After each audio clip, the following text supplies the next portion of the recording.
Welcome to the President's Diary, where we take a look at His Excellency Dr. Mohamed Irfaan Ali's week of activities. His Excellency started his week when he and a government team met with officials from the Latin America and the Caribbean region of Airport Councils International. The visiting delegation included its Director General and its past president. The Vice President of Tradeco Group, a Mexican construction and infrastructure development company, also accompanied the ACI-LAC team. ACI-LAC represents over 270 airports in 34 countries and territories. President Ali announced that Guyana, along with other member states of CARICOM, at the recently concluded 33rd intersessional meeting of CARICOM heads of government, agreed to a strategic approach to achieving its goal of reducing the region's food import bill by 25% by 2025. There's some key imports in the region that we will be looking at.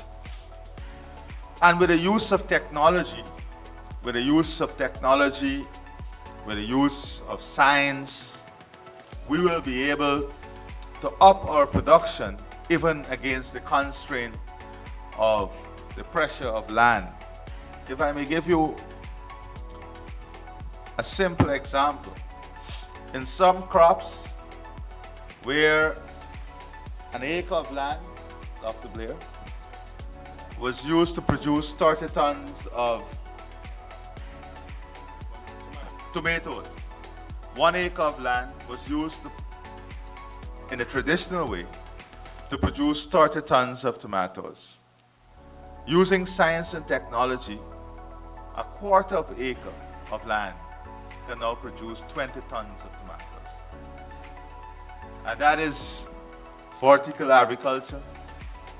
That is using the modern way of growing high-value crops. And also, it helps in terms of resilience against climate and climate-related activities.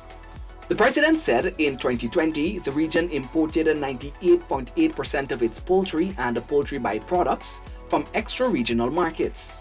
In 2020, the total value of poultry imports totaled US $242 million. In 2020, we were consuming about 550,000 metric tons. That is as a region. The projection is by 2025, we will need 645,000 metric tons.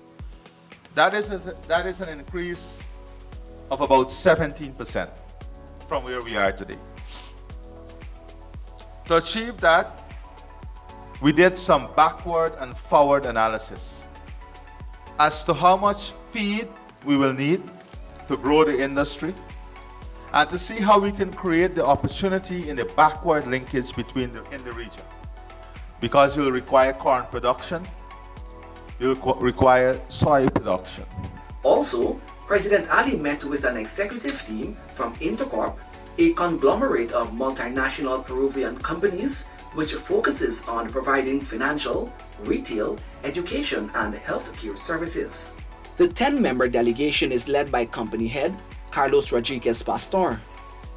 President Ali first met with the group on the sidelines at the United Nations General Assembly in New York last September. The president had also met with the group during a follow-up meeting in December in Georgetown. At Wednesday's engagement, the head of state was joined by Vice President Dr. Bara Jagdeo, Minister of Health Dr. Frank Anthony, Minister of Education Priya Manikchand, Minister within the Ministry of Public Works Deodat Indar, and other government representatives. Additionally, His Excellency and several government officials met with a delegation from Mount Sinai Health System at the office of the President. Minister of Health Dr. Frank Anthony, who joined the President, said government is building a partnership with the private healthcare institutions and Mount Sinai. He explained that discussions are centered on a national health plan and on developing healthcare in specific areas such as oncology, cardiology, and endocrinology, with a specific focus on diabetes. The visiting delegation, made up of technical heads, will work with their local counterparts to create an action plan. Mount Sinai Health System is a hospital network in New York with 8 hospital campuses, more than 6,600 primary and specialty care physicians, and 13 ambulatory surgical centers. President Ali also attended the annual Police Officers Conference, where he affirmed that government will continue supporting the efforts of the force in strengthening its relationship with the public. The head of state said for the One Guyana vision to be achieved, citizens must feel safe and trust that security are professional.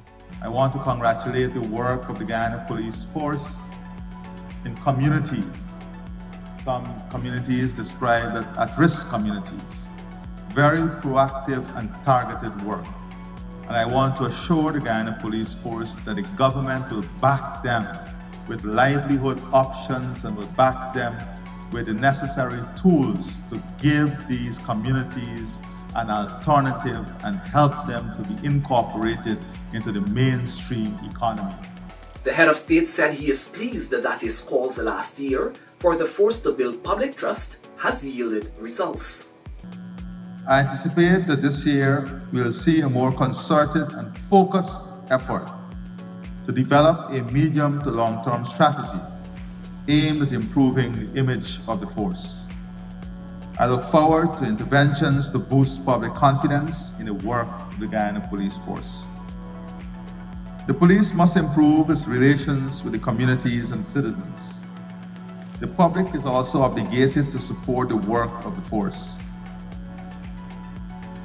If there is mistrust in these relations, public order will be under threat because the police will be unable to elicit the degree of support it needs to effectively execute its lawful mandate. President Ali said while government will improve the assets of the force, the attitude of officers must not hinder effective policing. This has been the President's Diary, where we took a look at His Excellency Dr. Mohamed Irfaan Ali's week of activities. Thank you for watching and do join us again next week.